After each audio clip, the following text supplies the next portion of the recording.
Alors, bienvenue à tous et à toutes concernant en fait la séance publique du Conseil de la MRC de Portneuf du mois de décembre 2017, dernière rencontre publique de l'année.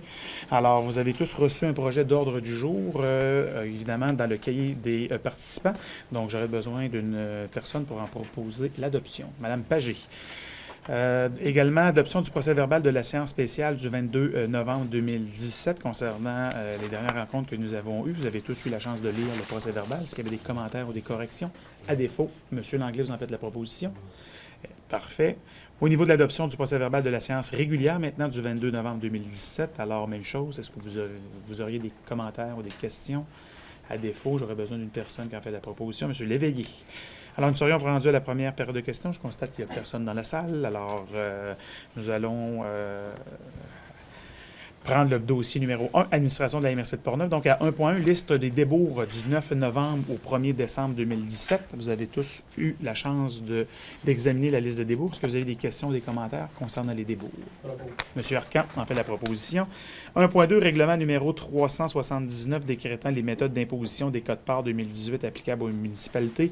Alors, conformément au dernier comité de travail où que Mme Brassard a eu la chance de nous présenter les différents outils et évidemment en prévision d'adoption du budget 2018, ce soir, évidemment, nous devons adopter le règlement qui décrète les méthodes d'imposition des codes-parts 2018 qui va faire en sorte que nous allons évidemment être en mesure d'intégrer dans nos budgets respectifs les sommes qui seront payables à la MRC de Portneuf pour l'exercice 2018.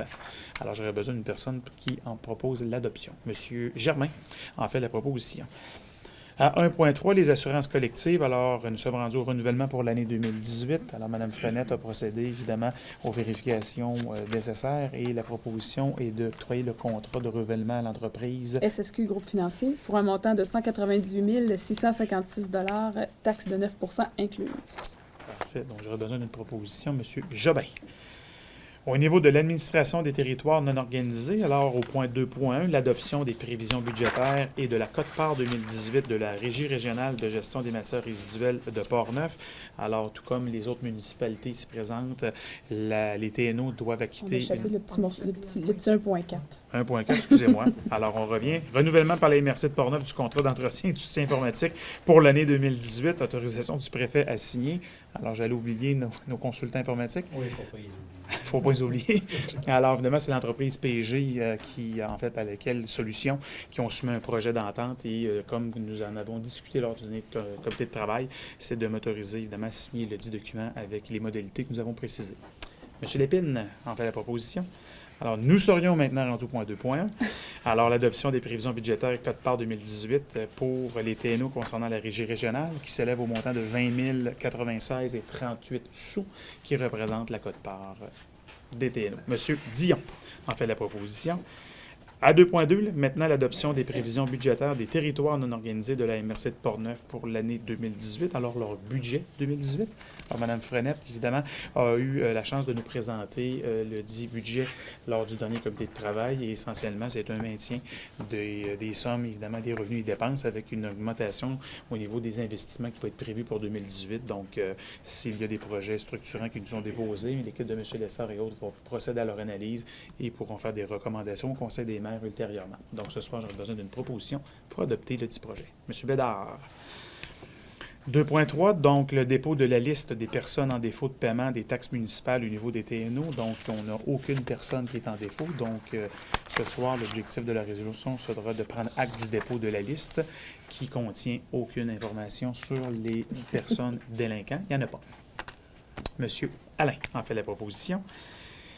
2.4, programme d'aide aux initiatives de mise en valeur des territoires non organisés de la MRC de Portneuf. Alors, financement des projets réalisés par l'Association sportive Migwick et le regroupement des propriétaires du secteur Fallery-Baudet.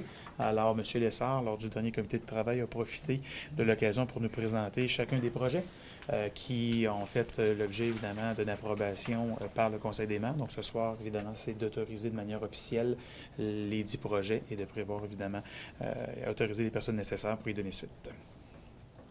Oui. Ouais. Est-ce que vous voulez... Oui, allez-y, M. Lessard, oui. En fait, Il y a 3 des 4 projets que vous aviez accepté de financer qui ont été réalisés et pour lesquels on a reçu le rapport d'exécution des travaux. Il y a 2 projets qui avaient été présentés par l'Association sportive Megwit, donc pour l'opération d'un site de déchets domestiques et pour le déplacement d'un camp de travailleurs, la mise en place d'installations septiques liées à ce camp-là. Et l'autre projet, c'était par le regroupement des propriétaires du secteur Fallerie-Baudet pour la réfection d'un chemin d'accès et l'aménagement de fossés. Donc, suite à l'analyse des rapports d'exécution des travaux, on vous recommande de verser les sommes requises en fonction du programme.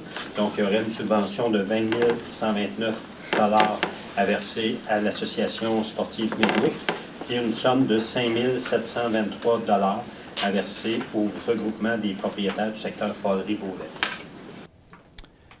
Monsieur Dey en fait la proposition. Maintenant, au service de l'aménagement du territoire et de l'urbanisme, alors nous avons différents certificats de conformité concernant évidemment différentes localités. Donc, Monsieur Lessard. Oui. Bon, en fait, il y a 6 règlements qui nous ont été transmis pour fin de conformité au schéma d'aménagement. Ça concerne donc 5 municipalités, les Chambaud-Grondines, Lac-Sergent, Port-Neuf, Saint-Alban et Neuville. Je ne vous ferai pas la description de chaque règlement. On a procédé à l'analyse. Vous avez reçu les rapports d'analyse pour chacun des règlements qui nous ont été transmis. Il y avait 5 des modifications qui concernaient certaines modifications au règlement du zonage de ces municipalités-là. Il y avait une modification qui concernait le plan d'urbanisme d'une des municipalités. Donc, l'ensemble des règlements qui nous ont été transmis suite à notre analyse révèlent qu'ils sont conformes aux objectifs et aux normes contenues à l'intérieur du schéma d'aménagement. Donc, on vous recommanderait d'autoriser la délivrance des certificats de conformité pour l'ensemble des règlements qui nous ont été transmis. Une proposition en ce sens, M. Gignac. 3.2, avis de la MRC de Portneuf relativement à une demande d'autorisation pour l'utilisation d'un chemin de traverse permanent dans l'emprise du parc régional linéaire Jacques-Cartier-Portneuf. Alors, une demande qui nous est adressée par la société Solifort-Pertuis. M. Lessard, vous êtes en mesure de l'expliquer brièvement, s'il vous plaît? Oui. Bon, en fait, Solifort-Pertuis a adressé une demande d'utilisation pour une traverse permanente du parc régional linéaire. Il s'agit donc d'une demande de permission d'occupation qui doit être délivrée par le ministère des Transports. Et c'est le ministère des Transports qui demande l'avis de la MRC avant de délivrer cette permission d'occupation-là. Donc, il y a une analyse qui a été faite et une visite qui a été faite des lieux en collaboration avec la Société de la piste Jacques-Cartier-Portneuf et le club de motoneige. Donc, la visite révèle certaines préoccupations particulières liées à la sécurité des lieux. Donc, c'est un secteur à grande vitesse. Donc, dans les circonstances, il vous est recommandé d'aviser le ministère de la Pertinence d'assortir la permission d'utilisation à certaines conditions visant à assurer la sécurité des lieux, à prévenir les dommages à la surface de roulement de la piste suite aux opérations forestières qui doivent se faire dans le secteur et aux traverses de la piste cyclable. Il est proposé aussi de mettre en place certaines mesures pour éviter les accès incontrôlés à la piste et de faire assumer par Solifort-Pertuis la totalité des frais liés aux aménagements et mesures de sécurité qui auraient lieu de mettre en place à l'endroit de cette traverse-là. Donc, essentiellement, là, ça résume les conditions qui vous sont proposées dans la résolution qui doit être adoptée par le Conseil de la MRC et transmise au ministère des Transports. Vous croyez? Monsieur Franqueur, on fait la proposition. 3.3, projet de règlement modifiant le schéma d'aménagement. de la MRC de Portneuf visant à autoriser l'élargissement en zone inondable de la rampe d'accès de la caserne incendie de la municipalité de Rivière-à-Pierre dans le cadre d'une dérogation à une norme intégrée aux documents complémentaires. Alors, lors du dernier comité de travail, M. Lessard a effectué une présentation du projet. La commission d'aménagement du territoire a été saisie hier du dit dossier et a émis une recommandation favorable au niveau de la démarche. Et évidemment, pour votre information, le ministère de l'Environnement a même délivré hier un certificat d'autorisation sur le projet. Donc, on est face à un dossier évidemment technique qui nécessite des mesures cléricales pour le permettre de faire progresser. Mais évidemment, je pense que tous s'entendent pour dire que c'est un dossier qui devrait être résolu rapidement. Donc, ce soir, on a besoin d'une résolution pour permettre à la municipalité de Rivière-à-Pierre de continuer ses démarches visant à lui permettre l'agrandissement projeté. M. Arcan en fait la proposition. Oui. Alors, pour l'avis de motion, donc à 3... Oui, M. Francard? Je pense que ça serait bien que M. Lessard parle là-dessus, parce qu'il y a l'avis de motion, etc. On y arrive, M. Francard. Okay, excusez. Alors, 3.3.1, l'avis de motion, donc, qui requiert évidemment une résolution pour nous permettre d'enclencher la modification de notre schéma. Alors, M. Lessard, si vous êtes, en fait, c'est le même avis qui a été expliqué, vous pouvez y aller succinctement. Oui, en fait, il y a différents gestes à poser. Donc, tout ça s'inscrit dans le cadre d'une démarche de dérogation pour la réalisation de ces travaux-là. Donc, c'est des travaux qui ne sont pas autorisés par la réglementation actuelle, mais qui peuvent l'être dans le cadre d'une démarche de dérogation pour la réalisation de certains travaux en zone inondable. Et ces dérogations-là doivent s'inscrire à l'intérieur d'un processus de modification au schéma d'aménagement. Donc, essentiellement, il s'agit d'adopter un règlement de modification au schéma d'aménagement pour introduire certains travaux autorisés en zone inondable. Il s'agit de l'aménagement d'une rampe d'accès à la caserne incendie. Donc, c'est une nouvelle section qui serait ajoutée au schéma d'aménagement pour introduire ces travaux-là comme étant autorisés à l'intérieur de la zone inondable. Donc, c'est pour le cas spécifique là, de la caserne de pompiers à Rivière-à-Pierre. Donc, essentiellement, ça résume le contenu de la modification qui serait apportée au schéma d'aménagement. Et il y a un document d'accompagnement qui accompagne le projet de modification et qui vient préciser les modifications qui doivent être apportées à l'intérieur de la réglementation d'urbanisme de la municipalité de Rivière-à-Pierre, qui consiste à introduire cette mesure d'exception-là à l'intérieur de la réglementation. Essentiellement, ça se résume là-dessus. Donc, on vise à permettre l'implantation d'une rampe. Exact. Proposition pour l'avis de motion. Madame Pagé. Proposition pour l'adoption du projet de règlement et du document d'accompagnement. Monsieur Alain. Mandat à la Commission de l'aménagement et du développement du territoire, donc ultimement pour, évidemment, suivre le reste du processus. Oui. Comme c'est soumis à une consultation publique, la consultation doit se tenir par le biais d'une commission qui est formée par la MRC. Et actuellement, ces mandats-là sont confiés à la Commission de l'aménagement et du développement.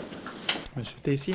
Et finalement, une demande d'avis au ministre sur la conformité du projet de règlement de modification au schéma d'aménagement et de développement aux orientations gouvernementales qui nous permettent de déposer en amont notre demande afin de prévenir certains questionnements qui pourraient être adressés par les autorités gouvernementales. Donc, c'est stratégique et, je vous dirais, raisonnable et responsable de le faire pour éviter un refus. Alors, j'aurais besoin d'une personne, M. Bédard.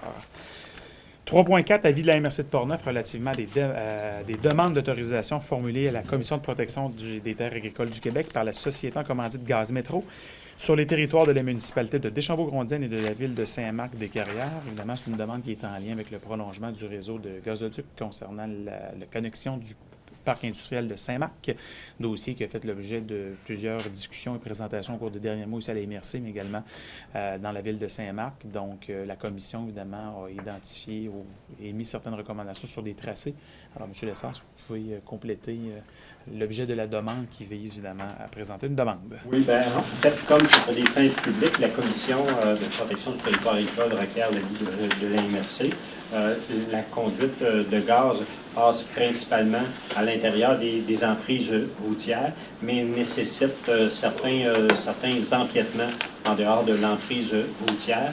Et comme ça déborde l'emprise des routes existantes pour certaines petites parcelles de terrain, bien, ça nécessite une autorisation de la Commission de protection du territoire agricole. Il y a 2 demandes d'autorisation qui sont formulées à la Commission, une pour le territoire de Saint-Marc-des-Carrières et une autre pour le territoire de Deschambault-Grondines.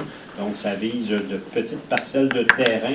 On parle de 1,4 hectares sur le territoire de Deschambault-Grondines et de 0,63 hectares sur le territoire de Saint-Marc-des-Carrières, plus une autre superficie de 264,3 mètres carrés pour la construction d'un poste de détente. En fait, ce sont des superficies vraiment très minimes, compte tenu que c'est réalisé pour des fins d'utilité publique, pour le passage de la conduite de gaz métro. Ben, on vous recommande d'émettre un avis favorable là, à la Commission de protection du territoire. Monsieur Francaire, service de l'évaluation foncière, aucun dossier. Nous serions rendus au service de développement économique. Donc, à 5.1, le comité d'investissement commun, adoption des projets recommandés. Alors, vous avez dans votre cahier des participants 3 projets. Alors, Mme Godin. Il y avait 4 projets qui ont été présentés au comité d'investissement commun hier. Alors, un premier projet qui est un dossier relève, qui va donc inclure une subvention de 10 000 dans le volet 1, qui est pour l'aide pour un nouvel entrepreneur, et aussi un FLI de 25 000 Le FLI prévoit une session relève pour des dossiers comme ça. Ensuite, un autre dossier en démarrage, exactement les mêmes fonds, c'est-à-dire le fonds de croissance, 5 000 pour l'individu pour l'aider à son démarrage, en subvention, donc, et un prêt de 10 000 avec le FLI et le FLS, 50 chacun des 2 fonds. Ensuite, on a Magasin Général Paris, une subvention de 4 400 dans le fonds de croissance volet 5. Là, on parle de développement de l'offre touristique dans Portneuf. Alors, le Magasin Général Paris a énormément de documents, de meubles, d'informations, parce que c'est un vieux magasin général tenu par la famille Paris. Alors, ils vont faire à l'étage un musée interprété, puis ce qui va permettre d'ajouter à Deschambault, finalement, une offre touristique supplémentaire pour attirer dans le cadre du village. Ensuite, un dernier dossier, un FLI, un démarrage, une nouvelle entreprise ici dans Portneuf, un FLI donc de 50 000 Merci, Mme Godin. Donc, une proposition pour les dossiers. Monsieur Denis. 5.2, fonds de soutien au projet structurant de la MRC de Portneuf, donc les projets recommandés qui ont été faits. Allez-y, Mme Godin. 3 dossiers ont été présentés. Un, accès travail Portneuf, une aide de 15 000 sur un projet de 25 000 pour une plateforme d'emploi dans Portneuf. Ensuite, Mirepi, fiduciaire pour la suite du comité de lutte à la pauvreté pour la sécurité alimentaire dans Portneuf, donc une aide de 7 000 sur un projet de 41 850 Ensuite, la table de concertation agroalimentaire de Portneuf pour une stratégie promotionnelle de culture de saveur pour 2018, un projet de 15 000 une aide de 9 000 Une proposition. Monsieur Germain. 5.3, l'Association des proches aidants de la capitale nationale, donc une demande d'aide financière de 300 pour le service de surveillance téléphonique à distance et le programme PAIR, P-A-I-R. Alors, évidemment, le programme permet aux citoyens de vivre à domicile le plus longtemps possible. C'est une ligne, évidemment, de soutien, donc qui permet à plusieurs personnes de pouvoir bénéficier d'assistance. Donc, évidemment, je pense que c'est tout à fait légitime de soutenir cette organisation. Donc, M. Lépine, vous en faites la proposition. 5.4, projet manoir Allsop et Fort Jacques-Cartier. Alors, appel d'offres sur invitation pour services professionnels et autorisation de demande de financement. Alors, comme vous le savez, c'est un dossier qui a été initié il y a plusieurs mois par 2 de nos collègues, donc la ville de Cap-Santé et la ville de Donnacona, qui ont un projet de valorisation des infrastructures et du lieu historique du manoir Allsop. Et nous sommes rendus à l'étape, évidemment, pour identifier différents partenaires qui pourraient nous aider dans la mise en place d'un plan de financement et également des programmes. Donc, ce soir, la résolution vise à permettre la poursuite de ce dossier. On n'a pas encore, évidemment, d'engagement financier à décider ce soir. C'est simplement pour bien outiller le projet et pour voir comment que ce projet-là pourrait être complété. Sachez qu'on a quand même des partenaires intéressants qui se sont joints à ce dossier, notamment l'Université Laval qui travaille sur le projet. Donc, ça peut être une opportunité, j'appelle importante pour Portneuf. Donc, c'est bien s'outiller dans ce dossier-là pour être en mesure de bien évaluer ses retombées et de se positionner au cours des prochaines semaines, prochains mois, dans un dossier d'histoire et de culture. Madame Pagé, vous en faites la proposition. 5.5, Parc rural de la MRC de Portneuf, donc rapport final 2015, c'est une reddition de compte. Oui, exactement. Et le secrétariat de la capitale nationale demande d'entériner l'ensemble des projets qui ont été financés par le pacte rural, qui, vous savez, maintenant n'existe plus. Donc, 2015, c'était la dernière année du pacte rural. Une proposition. M. Arcan. Dossiers régionaux, Portneuf en forme, demande de participation financière de 6 500 $. Alors, au printemps, nous avions déjà versé un premier montant de 500 $, donc sur un budget prévu de 7 000 $. Vous aurez compris que nous sommes rendus en décembre 2017 et que le reste de l'enveloppe, évidemment, est disponible. Alors, l'objectif, c'est de verser l'engagement financier dans lequel nous avons souscrit lors du budget. Alors, Mme Saint-Laurent, en fait, la proposition. 6.2, Corporation du bassin de la Jacques-Cartier, demande de participation financière 2018. Alors, de manière récurrente, nous leur octroyons une aide de 500 $ à titre de cotisation pour notre année 2018. Donc, j'aurais besoin d'une proposition pour entériner le tout. Monsieur Bédard. 6.3, rénovation domiciliaire. Alors, modification de la valeur des propriétés admissibles au programme Réno-Région PAR de la Société d'habitation du Québec. Alors, pour ceux et celles qui l'ignorent, évidemment, il y a un programme gouvernemental qui existe qui permet aux propriétaires fonciers dont la valeur de l'immeuble, je dis bien l'immeuble, on parle de bâtiment, était de 100 000 $ et moins, de pouvoir profiter lors d'amélioration ou de rénovation d'un programme de soutien.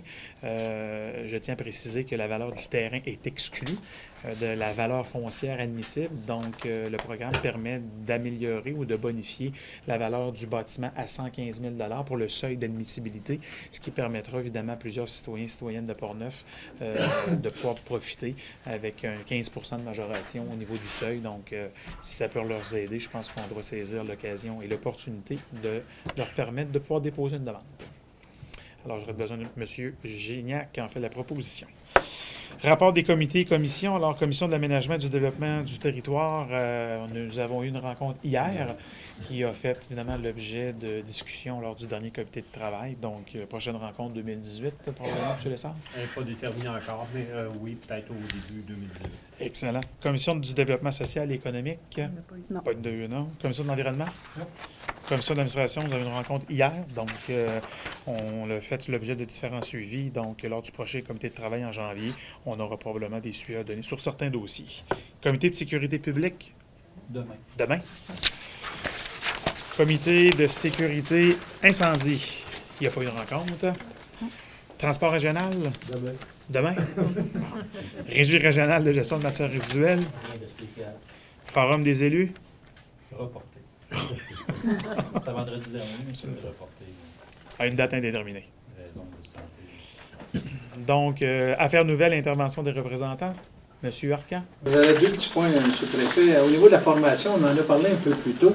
Il y a une formation qui est obligatoire au niveau de l'éthique à la plupart des élus.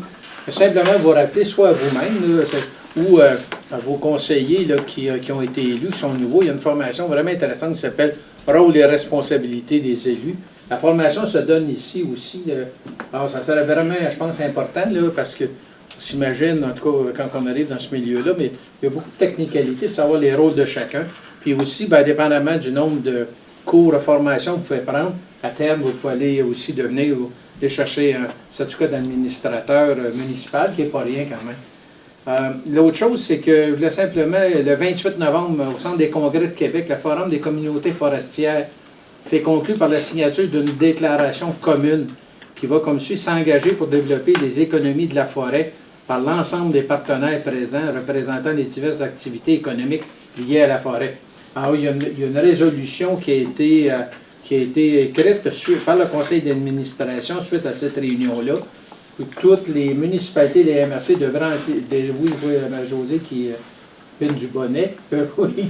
Donc, écoutez, ça sera vraiment intéressant là, parce que d'envoyer cette résolution-là, parce que la forêt est extrêmement importante au Québec, non seulement au niveau de sortie du bois, mais aussi des activités de chasse et touristiques, et de faire parvenir cette résolution-là au ministère, ça veut dire au gouvernement et provincial et fédéral.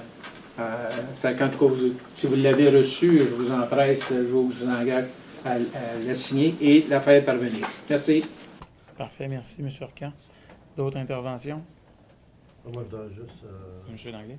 Un appel aux gens que demain soir, vendredi soir, à Pont-Rouge, c'est la clôture de la fête du 150e. Donc, j'invite la population d'anniversaire de faire un tour chez nous. On va avoir un chapiteau chauffé avec trois bons musiciens, Denis Côté, guitaristes, etc. J'invite tout le monde à venir faire un tour vendredi soir. Venez vous récréer avec nous. Il va y avoir de l'animation, etc. Fait que je souhaite en passant des joyeuses fêtes à tout le monde. M. Gignac? Oui, Saint-Gilbert, ça va être en 2018, ça va être notre 125e anniversaire de Saint-Gilbert. Puis il va y avoir des activités, mais là, je vous donnerai ça à la prochaine réunion parce que c'est pas encore complété. Puis en passant, je souhaite des joyeuses fêtes à tous les citoyens. Merci, M. Gignac. D'autres interventions? Non. Alors, évidemment, ce qui va compléter notre dernière séance publique de l'année 2017. Alors, je vais vous souhaiter à toutes et à tous, chaque représentant des villes et municipalités de Portneuf, un joyeux temps des fêtes et une bonne et heureuse année 2018 à tous et à toutes les citoyens et citoyennes qui nous regardent également. Soyez prudents en cette période évidemment festive et profitez de ces moments pour dire à ceux et celles que vous aimez comment vous les appréciez. C'est un moment privilégié que nous avons de pouvoir prendre une petite pause bien méritée, je pense, après une longue année. Et l'année 2017 pour notre région a été formidable et nous allons attaquer 2018 avec toute la détermination que nous connaissons. Alors, bonne fin de soirée et au plaisir.